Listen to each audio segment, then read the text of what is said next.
Italian westerns, also known as spaghetti or meatball westerns, are a genre that I know a little bit about. Sergio Martino is the most famous director. And, I think I seen Django years ago. But then I just realized, hey, wait a second. I've never heard of Sergio Corbucci's The Great Silence. 1968, 105 minutes. On an unforgiving snow-swept frontier, a group of bloodthirsty bounty hunters, led by the vicious loco, Klaus Kinski, Nosferatu, and for a few dollars more, prey on a band of persecuted outlaws who have taken to the hills. As the price on each has collected, one by one, only a mute gunslinger named Silence, Jean-Louis Trinidad, the conformist, stands between the innocent refugees and the greed and corruption of the bounty hunters represent. But in this harsh, brutal world, the lines between right and wrong aren't always clear, and good doesn't always triumph. Featuring superb photography and a haunting score from Maestro Ennio Morricone, the good, the bad, and the ugly. Director Sergio Corbucci's Django companions Blake, brilliant, violent vision of immoral, honest West is made considered to be among the very best and most influential Euro westerns ever made.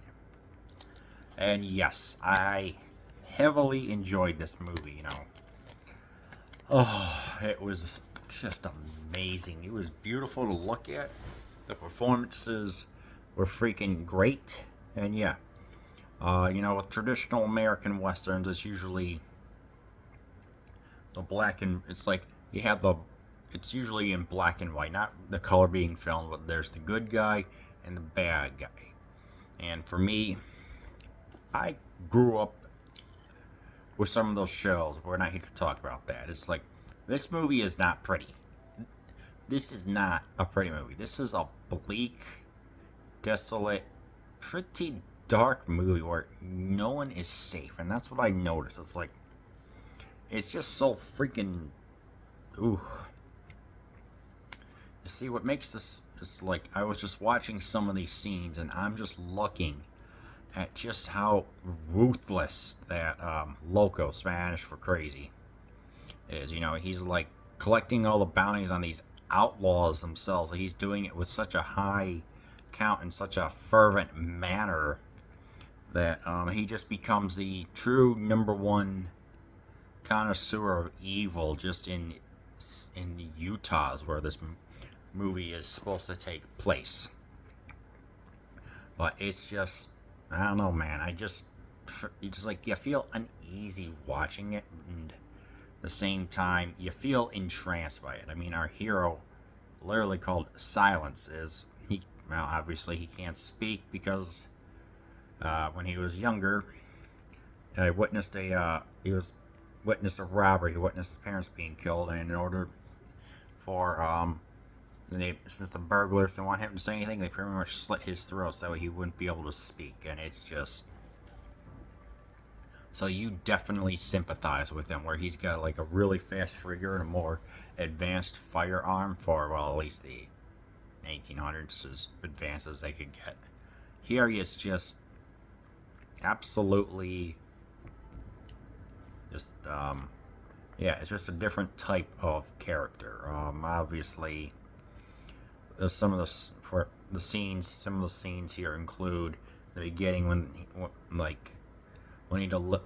he's working with a banker. We're thinking, okay, this banker is just going to be like a regular everyday banker you'd see in a Western TV show. Nope, he's the one who's helping to pretty much keep his account alive, and also helping Loco and his gang. So there's obviously some authoritative capitalistic themes going on here. Even this banker has his moments where he's actually has his way with the women. He's got he's got a beer that goes right here, and it's just absolutely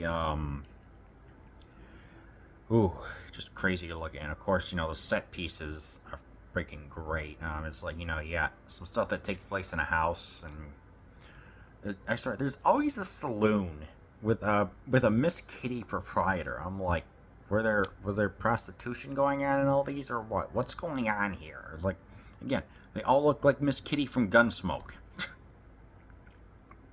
But yeah, it's like everything is just so. This movie just moves at such a great pace too. It's like you'll be looking at it, it's like, oh, I'm already 35 minutes in. I'm like, okay, yes. We also get to see, we also get to see the villain actually lead by example, show that he is a true scumbag by just pretty much eliminating everyone, saying, "Oh, I promise that your husband will be free if he just surrenders himself." Nope, instead he just eliminates the husband, then also eliminates a wife as well, and does this to pretty much everyone. And his gang is just as less ruthless, and it's just like, ooh. It also helps that Klaus Kinski was temperamental on set, which we'll talk about a little later.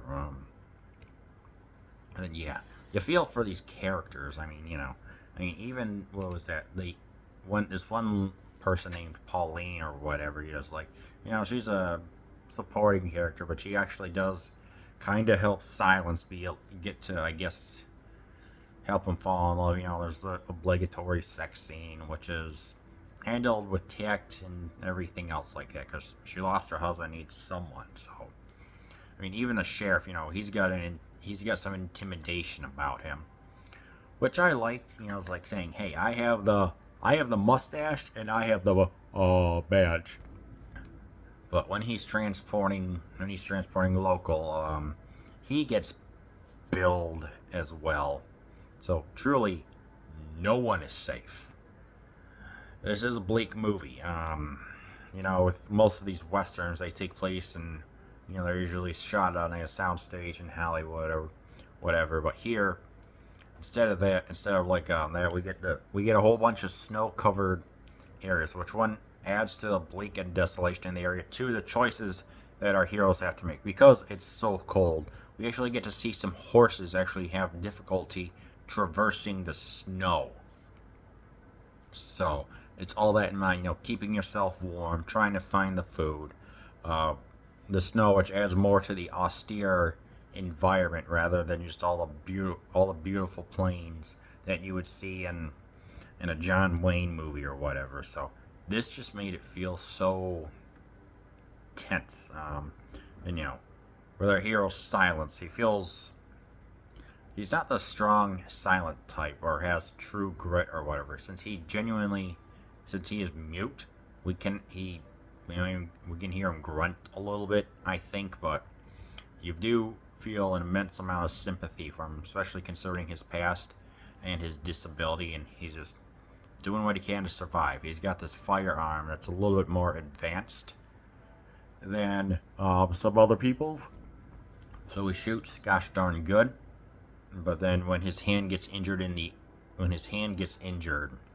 it does put him it handicaps him, and you just feel so dang just not good for him, But yeah,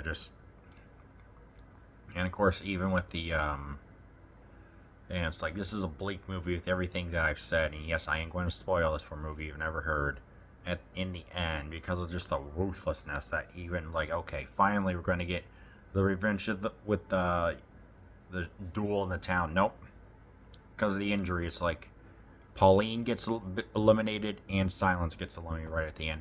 Whilst the villains really go on their horses, they go off to ravage another town. So it is not a happy ending. It's a bleak ending. Although there were some endings, like there was an alternate ending and a happy ending. The alternate ending is where it's left ambiguous as to what happens. The happy ending is that local finally gets to meet his maker and goes to hell. But because of the serious tone that the director, who was getting tired of making westerns at the time, said, "Okay, I'll do it one more, because there's this one called Cheyenne Autumn, excuse me, and I forgot the other one." I said, "Okay, but we're going to invert everything that goes on with American westerns." So, thus making this probably actually even more bleak and maybe even more, I would say probably some better movie than some American Westerns. I have not seen Shane, so I can't say anything.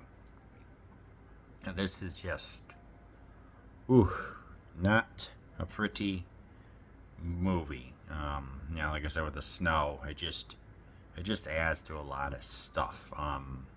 Klaus Kinski was notorious for having a temper on set. I'm not sure why. In fact, he was freaking fantastic in this movie, which I'm sure he just got to. It was probably more mellow because he got to pretty much just portray himself, being a villain and everything. So that must have been relaxing for him. But having frequent outbursts on set and being a method actor or something like that, and only one. It got so bad that only one director named Herzog, first name Warner Herzog, would actually work with him. They did a lot of movies together, but even their relationship got tested at times. So you can just imagine that. Ultimately, he developed a cult. He's getting kind of like a what's the word I'm looking for? Kind of like he's got himself like a little cult classic of an actor, if you will. And it shines on through here. The reason why that Jean-Louis Trintignant or whatever was portraying a silent character is because him and the director couldn't speak English when they couldn't get into the American market, so they just said, okay, let's just have him mute so that way you can just have a better performance and feel more sympathy and look like the man and look like Clint Eastwood. So that ultimately added to the more of the I don't want to say austere, the mystique and greatness of this movie, truly.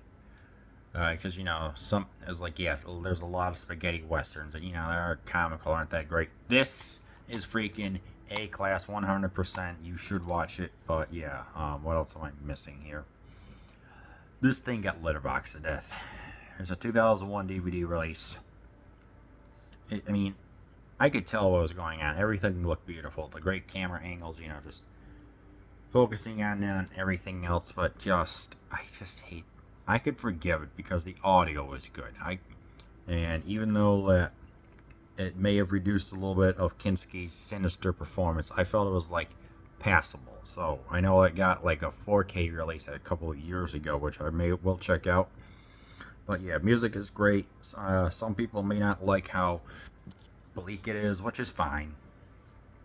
And I like Italian, or just may consider Italian westerns to be not that great. Well, I do recommend that you at least give The Great Silence a chance.